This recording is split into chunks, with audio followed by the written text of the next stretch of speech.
இப்போ பொதுவா நம்ம அனைத்து வீடுகள்லயும் வந்து பார்த்தீங்கன்னா, யுபிஎஸ் அப்படிங்கிறது பயன்படுத்திட்டு வர்றோம். இது எதுக்கு பயன்படுத்துறோம்னா, மின்சாரம் இல்லாத சமயங்கள்ல வந்து நம்ம உபகரணங்கள வந்து பயன்படுத்துறதுக்காக வந்து இந்த யுபிஎஸ் அப்படிங்கிற சாதனத்த வந்து யூஸ் பண்றோம். இது கூட ஒரு பேட்டரி வச்சு பேக்கப்க்காக வந்து யூஸ் பண்ணிட்டு வர்றோம். இது நம்ம வந்து பொதுவா எல்லாரும் இன்ஸ்டால் பண்ணிடுறோம். இன்ஸ்டால் பண்ணதுக்கப்புறம் நம்ம வந்து பராமரிக்கிறதுல சில தவறுகள் பண்றோம். இன்ஸ்டால் பண்றதுலயே வந்து சில தவறுகள் வந்து நம்ம பண்றோம்.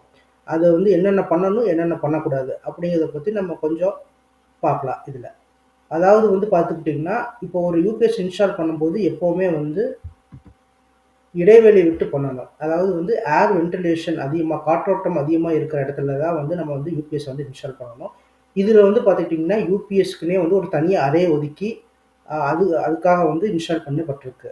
இந்த மாரி பண்ணும்போது வந்து காற்றோட்டம் வந்து அதிகமா இருக்கும். நம்ம வந்து யூபிஎஸ் வந்து அதிக நாட்கள் வந்து உழைக்கும். இதுல வந்து எந்த விதமான பழுதும் வந்து வராது.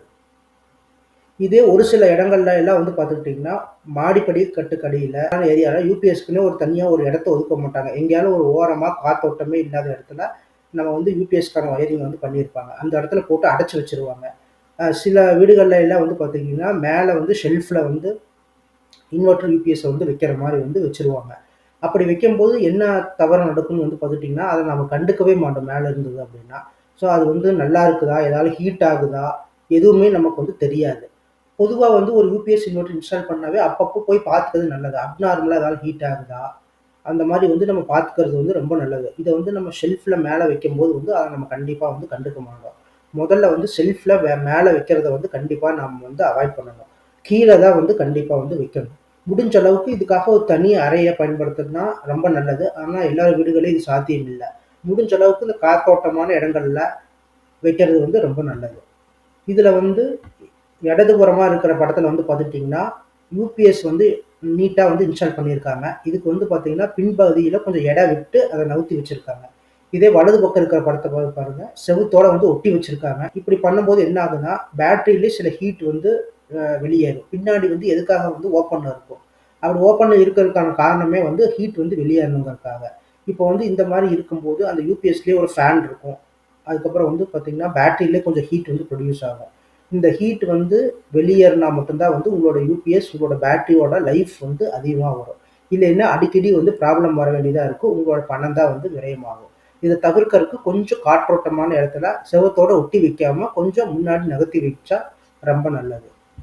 அடுத்தது வந்து பார்த்துக்கிட்டிங்கன்னா, இந்த பேட்டரி டெர்மினல் இடது பக்கம் இருக்கிற படத்துல வந்து பார்த்துக்கிட்டிங்கன்னா, பேட்டரி டெர்மினல் வந்து கரோட் ஆயிருக்கு. இதெல்லாம் வந்து பொதுவா எங்க எப்படி ஆகும்னு பார்த்தீங்கன்னா, ஷெல்ஃப்ல வைக்கிற பேட்டரியில தான் வந்து கண்டுக்கவே மாட்டாங்க. அப்பதான் வந்து இந்த தண்ணி குறையிறது, மெயின்டனன்ஸ் பண்ண முடியாது. இந்த மாரி ஆயிரும். இந்த மாரி ஆகும்போது என்ன ஆகும் அப்டின்னா, யுபிஎஸ் வந்து சீக்கிரமா பாதிப்பு ஏற்படும். அந்த டெர்மினல் வந்து அப்படியே மொத்தமா வந்து உருகிரும். இப்போ அதுக்கப்புறம் நீங்க பேட்டரிய வெளியில தனியா எடுத்துட்டு வந்து, அதுக்கப்புறம் அந்த டெர்மினல் எல்லாம் வந்து ரீடெர்மினேஷன் பண்ணி, அதுக்கு பண்ற மாரி இருக்கும். அது வந்து உங்களுக்கு தேவையில்லாத செலவு. இத நீங்க கீழ கண் பார்வை படுற மாரி இன்ஸ்டால் பண்ணி வச்சிருந்தீங்க அப்டின்னா, இது வந்து இந்த மாரி இருந்ததுன்னா, அத நீங்களே தொடச்சு கிளீன் பண்ணி கூட வச்சிரலாம். இல்லைன்னா ஒரு டெக்னீஷியன கூப்பிட்டு ப்ராப்பரான டெக்னீஷியன கூப்பிட்டு கூட இந்த வேலைய நீங்க வந்து பார்த்துக்கலாம். அ அதனால தான் வந்து எல்லாரும் கண் பார்வையில வந்து படுற மாரி வைக்கணும் அப்படின்னு சொல்றோம். இப்போ வலது பக்க இருக்க இடத்துல வந்து பார்த்தீங்கன்னா, இது வந்து நீட்டா கிளீன் பண்ணி ஒரு ஜெல் போட்டு வச்சிருக்காங்க. இது வந்து பொதுவா 2 மாதங்கள்லேருந்து 3 மாதங்களுக்குள்ள வந்து இந்த மாரி வந்து கிளீன் பண்ணி, இந்த மாரி டெர்மினேஷன்லாம் பண்ணி, வாட்டர ஃபில் பண்ணி வச்சுக்கிறது வந்து பேட்டரியோட லைஃப வந்து அதிகரிக்கும். உங்களோட பணத்த வந்து மிச்சப்படுத்தும். ஓகே. இப்போ எப்படி பயன்படுத்துறது, எப்படி பயன்படுத்தக்கூடாது அப்படிங்கிறத பத்தி பார்த்தோம். அ வேற ஏதாவது யுபிஎஸ் சம்மந்தமா சந்தேகங்கள் இருந்ததுன்னா, கண்டிப்பா வந்து கமெண்ட் பண்ணுங்க, ஷேர் பண்ணுங்க, சப்ஸ்கிரைப் பண்ணுங்க. Thank you.